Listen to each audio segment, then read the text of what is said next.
नमस्कार सगळ्यांना, सारिकाज एज्युकेशनल वर्ल्डमध्ये सगळ्यांचं स्वागत आहे। आज आपण इयत्ता 10वी मधील विषय इतिहासातील प्रकरण 6वे मनोरंजनाची माध्यमे या प्रकरणातील पुढच्या मनोरंजनाच्या माध्यमाचा अभ्यास करणार आहोत। आपला आजचा घटक आहे पोवाडा।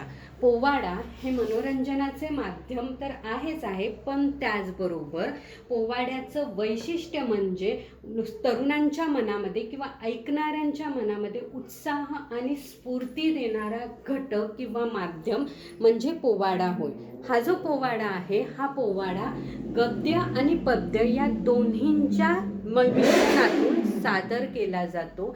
म्हणजे पोवाड्यामध्ये मुख्यतः शूर स्त्री पुरुषांचे जे पराक्रम आहे, शौर्य आहे, धाडस आहे, यांचं वर्णन गद्याच्या आणि कवितेच्या, धड्याच्या किंवा कवितेच्या माध्यमातून दोन्हींच्या मिश्रणातून वर्णन केलं जातं। याचं उदाहरण जर द्यायचं झालं तर झाशीची राणी लक्ष्मीबाई यांच्यावर आधारित असलेली जो पोवाडा आहे, खूप लढी मर्दानी ओ तो झाशीवाली राणी ती, हे नुसतं ऐकलं तरी अंगावरती शहारे येतात किंवा उत्साह आणि स्फूर्ती येते।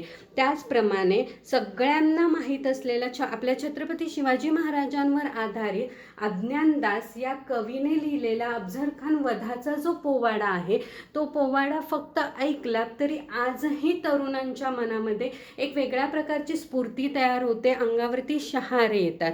मग फक्त हे जे पोवाडे आहेत ते फक्त त्या कालावधीमध्येच लिहिले गेले असे नाही, तर स्वातंत्र्य चळवळीमध्ये देखील जे काही नेते होते, क्रांतिकारी होते, त्यांनी ब्रिटिशांना कशा पद्धतीने त्यांच्यावर मात केलेली आहे, कशा पद्धतीने पराक्रम दाखवलेला आहे, हा पराक्रम सुद्धा अण्णाभाऊ साठे, गवाणकर या शाहिरांनी रचलेल्या पोवाड्यातून व्यक्त होतो। याचबरोबर म्हणजे फक्त चळवळीच्या कालावधीमध्ये पराक्रम दाखवण्यासाठी किंवा शौर्य आणि धाडसाचंच वर्णन या पोवाड्यातून झालेलं आहे असं नाही, तर जनजागृतीचं माध्यम म्हणून सुद्धा पोवाड्याकडे बघितलं जातं।